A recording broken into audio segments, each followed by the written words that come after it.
नमस्ते। आज के इस एक्सप्लेनर में हम एक बेहद ही खौफनाक और सच्ची पैरानॉर्मल केस फाइल की गहराई में जाने वाले हैं। हम इस पूरी घटना को डिकोड करेंगे और समझेंगे कि कैसे इंसानी लालच, कुछ बेहद डार्क लोक कथाएं और अलौकिक शक्तियों से की गई छेड़छाड़ एक रूह कंपा देने वाले अंजाम तक पहुंचती है। तो चलिए बिना किसी देरी के सीधे इस एनालिसिस में जंप करते हैं। उसके पीछे मत जा, वो तुझे बर्बाद कर देगा। एक तांत्रिक की ये वार्निंग सुनने में जितनी डरावनी लगती है ना, यकीन मानिए ये हमारी आज की इस डार्क स्टोरी का एकदम सटीक टोन सेट करती है। ये बताती है कि जब इंसान अपनी हदों को पार करता है तो चीजें कितनी जल्दी हाथ से निकल जाती हैं। चलिए सबसे पहले खबीस के उस काले अनुष्ठान को समझते हैं। हम इस एनालिसिस की शुरुआत करते हैं हमारी पहली सब्जेक्ट से, जिसका नाम है रागिनी। एक ऐसी औरत जिसने अपनी एक खतरनाक जिद को पूरा करने के लिए एक बेहद ही डार्क रास्ते को चुना। रागिनी के पतन की स्पीड देखकर आप हैरान रह जाएंगे। जरा सोचकर देखिए, शमशान घाट में एक जलती चिता के पास लगातार 40 रातों तक बैठना, वो भी अपनी ही बहन के पति को पाने के लिए। लेकिन 40वें दिन जैसे ही यह साधना पूरी होती है, उसकी अपनी जिंदगी ताश के पत्तों की तरह बिखरने लगती है।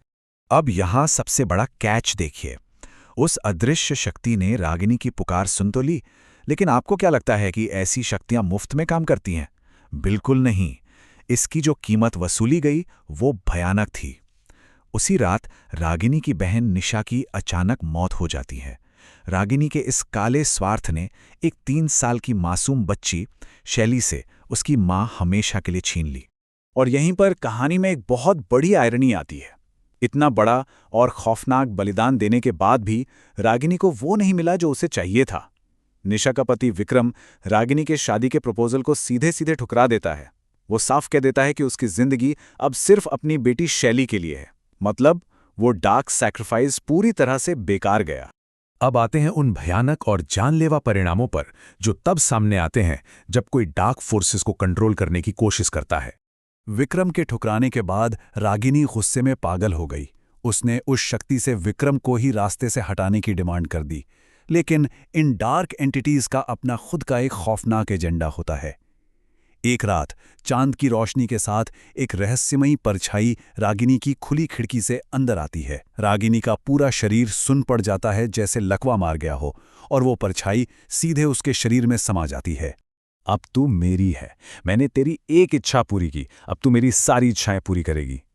ये डायलॉग सुन के ही रोंगटे खड़े हो जाते हैं, राइट? ये वो जंप स्केयर मोमेंट है जिसने बुलाने वाले और बुलाए गए के बीच के पावर डायनामिक को हमेशा के लिए पलट कर रख दिया।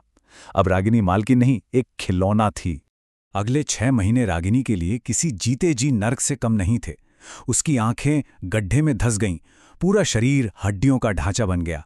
हर सुबह उसके शरीर पर नए रहस्यमयी घाव मिलते, और सबसे डरावनी बात, वो रात भर दर्द से चीखती थी, लेकिन उसकी आवाज दीवार के ठीक उस पार सो रही उसकी अपनी मां तक कभी नहीं पहुंच पाती थी।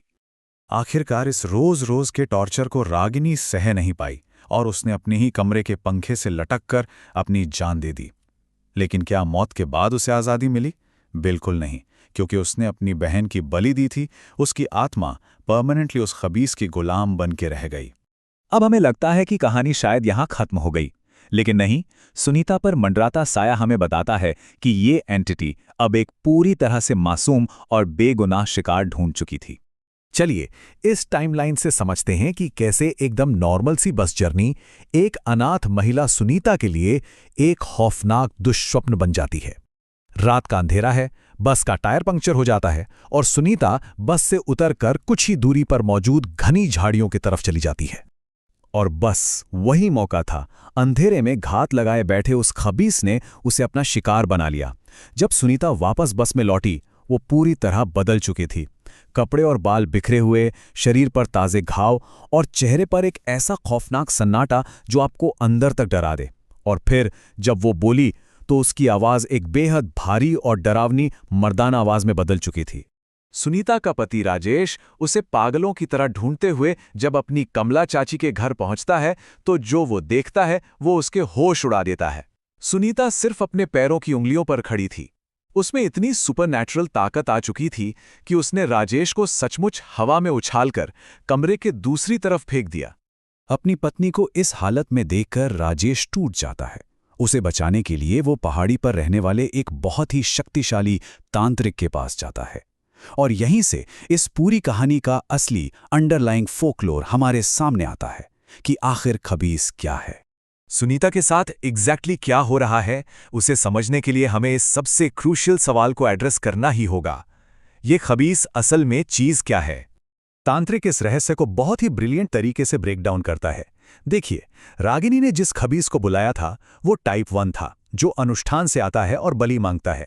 लेकिन जब रागिनी मरी तो वो खबीस आजाद हो गया और वो टाइप 2 बन गया, यानी एक ऐसा शिकारी जो सिर्फ अपनी डार्क फिजिकल नीड्स के लिए अब मासूम सुनीता का शिकार कर रहा था। और यहां आता है इस फोकलोर का सबसे खतरनाक और भयानक रूल, इररिवर्सिबल पोजेशन। इसका मतलब है कि खबीस अब सुनीता के शरीर के साथ पूरी तरह से जुड़ चुका था।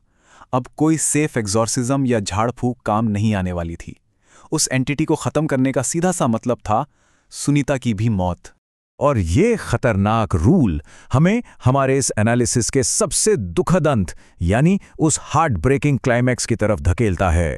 तांत्रिक के पास अब कोई और रास्ता नहीं बचा था।